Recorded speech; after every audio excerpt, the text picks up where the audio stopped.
मनुष्य अपनी उपासना कर सकता है। क्यों? क्योंकि इसमें वेद माता का ज्ञान सन्निहित है।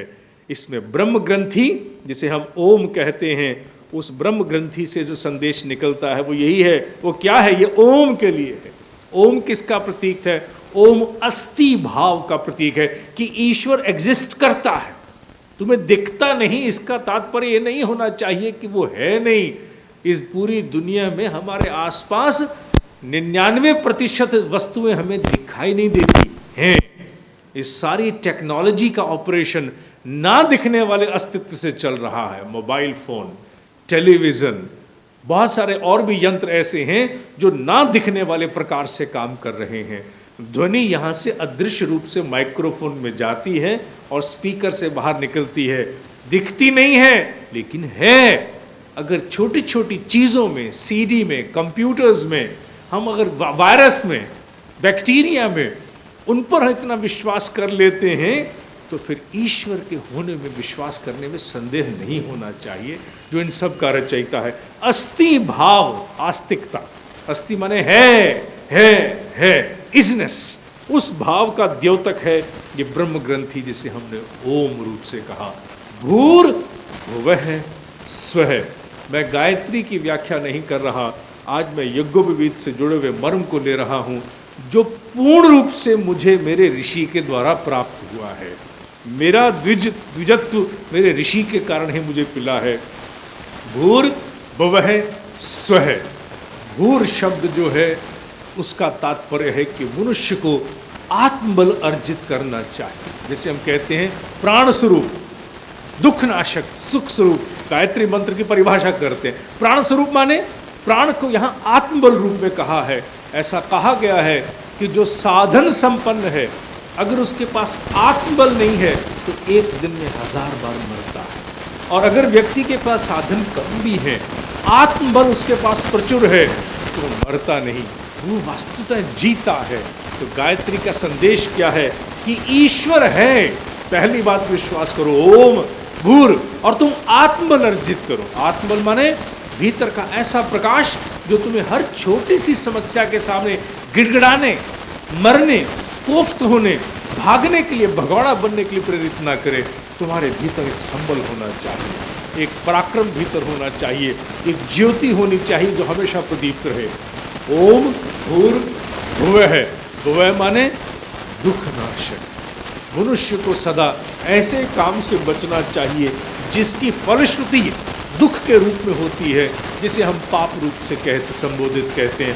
पाप कर्म से पीछे हटना ही भुवः शब्द का अभिप्राय है। क्योंकि दुख नाशक, दुखों का नाश कैसे होगा? दुखों का नाश तभी होगा जो एक्टिविटी ऑफ परपेचुएशन है, जो परपेचुएट करती है, वो खत्म की जाए। ऐसे काम जब होने बंद हो जाएं जिनसे कष्ट प्राप्त होना है, तो स्वतः ही दुख का नाश होना आरंभ हो गया।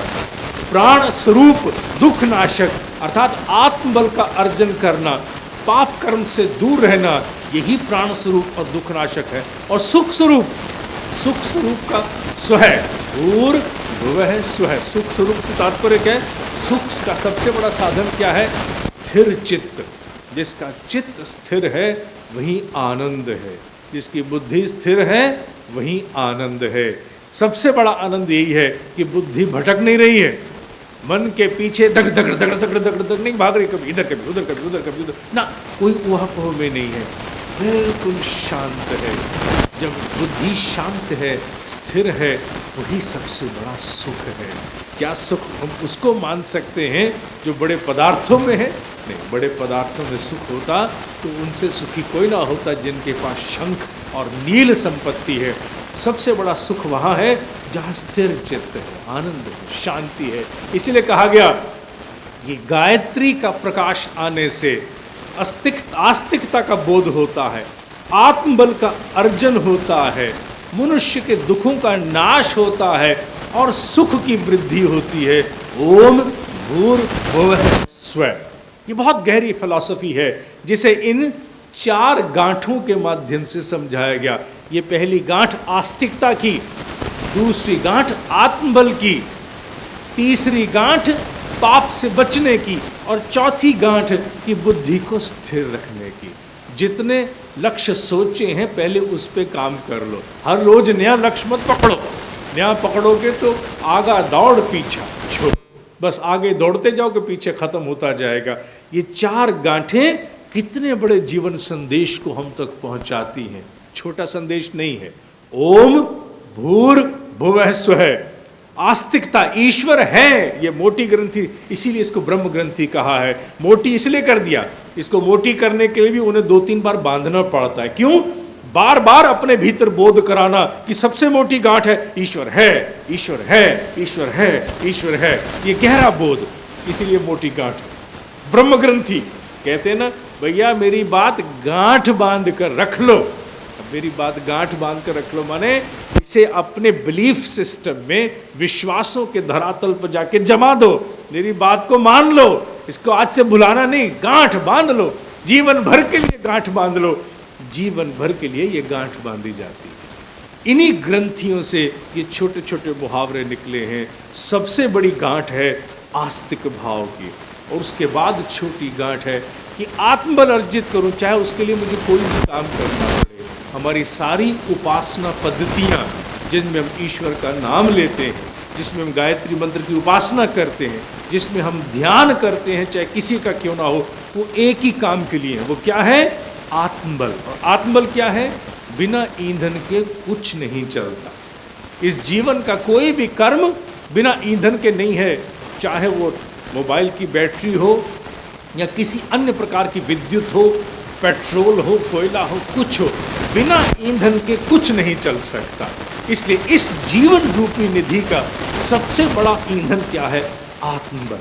जिसमें आत्मबल प्रचंड होता है, उस व्यक्ति को किसी प्रकार की समस्या नहीं रहती। वो छोटी मोटी समस्याओं को झेल जाता है। उसके शरीर, मन और अंतःकरण में सदा ऊर्जा और उत्साह और आनंद रहता है। इसलिए ईंधन को सबसे पहले पकड़ो कि ईंधन मिलना चाहिए।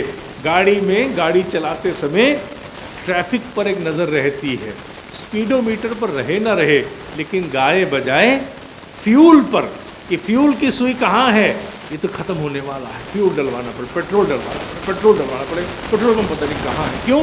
गाड़ी बीच में खड़ी होगी तो कौन धक्के मारेगा।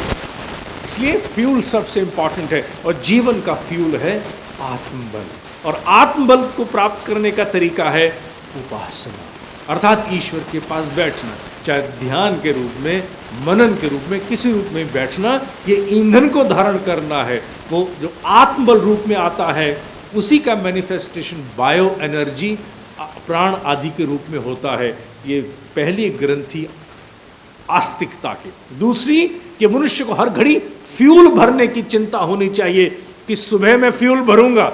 जब गाड़ी चलाते हैं तो हम पेट्रोल का इतना ध्यान रखते हैं। इसीलिए हमारे यहाँ संध्या उपासना का जो हमारे यहाँ में कम से कम 2 बार का नियम बनाया गया। उसका कारण क्या था? सुबह टैंक फुल कर लो, शाम को टैंक फुल कर लो। अरे कम से कम 1 बार तो टैंक फुल करो। टैंक फुल नहीं करोगे तो क्या करोगे? अपने कार को, अपने स्कूटर को धक्का मारते हुए चलोगे। भाई साहब कैसी चल रही है? कट रही है। क्यों? क्योंकि फ्यूल टैंक खाली है, तो मैं धक्का दे के अपने स्कूटर को चलाता हूँ, मैं धक्का दे के अपनी कार को चलाता हूँ। जीवन को धकेलना ना पड़े, इसलिए फ्यूल का होना जरूरी है। उस फ्यूल का नाम है आत्मबल, और आत्मबल अर्जित करने का माध्यम है उपासना। और जब उपासना से आत्मबल आ जाए, दूसरी ग्रंथि मैंने कही भूर्भुवः, अर्थात दुखों का नाश करना, पाप से पीछे हटना। और पाप से पीछे हटने का सबसे अच्छा तरीका क्या है? श्रेष्ठ कर्म करना, कर्मयोग। ऐसा कर्म जो ईश्वर रूपी निधि से योग करा दे। योग माने जोड़ करा दे, योग माने संधि करा दे, एंजॉइन करा दे। तो कर्म योग कब बनता है? कर्म योग तब बनता है जब श्रेष्ठ होगा। जब कर्म योग हो जाए तो पाप तो अपने आप समाप्त होंगे, और पाप समाप्त होते दुख का नाश हो जाएगा। प्राण स्वरूप दुख नाशक, दुख नाशक के पीछे की फिलॉसफी हम समझना भूल जाते हैं। कि हम समझते हैं कि हमने ईश्वर का नाम गायत्री महामंत्र बोले, ओम बाकी काम थारा हम जानो, हमने बोल दिया भाई, हमने बोल दिया, बाकी थारा ये नहीं चलने वाला। यू हैव टू अंडरस्टैंड, ईश्वर ये नहीं चाहता कि मेरे बॉडम बच्चे हो, बॉडम भक्त हो। वो चाहता है कि दे मस्ट गो अहेड। गहरी बात को समझो ना यार। बात का मर्म पकड़ो। ये बोल करके अपना टंटा मत काटो, मैंने मंत्र बोल दिया मेरा काम हो गया। No, not like that. Pran Swaroop कैसे बनोगे? सोचो जरा, जब आत्मबल आएगा। आत्मबल कैसे आएगा? सोचो जरा, जब हम उपासना करेंगे। उपासना कैसे होगी? सोचो जरा, जब हम सभी और से विचारों को हटा करके बस ईश्वर के प्रकाश में स्नान करने की कोशिश करेंगे। हाँ, शब्द तो छोटा सा है भूर, लेकिन भूर के पीछे कितनी बड़ी प्रक्रिया है, प्रक्रिया हम नहीं जानते भाई। यो टंटा मारा नहीं है। अब ये तो भगवान का भी काम होगा कि नहीं होगा? ये सारे हमारे द्वारा डाल दिए ना, ये नहीं हो सकता भाई, ये बाकी काम आपका। Not like that. God is not that limited, he is not dwarfed. वो बौना नहीं है, वो बहुत बड़े विचार को देना चाहता है। और भुवा है, भुवा करते ही प्राण स्वरूप दुख नाशक, बस हमारे दुखों का अंत करना तेरी गारंटी है। हमने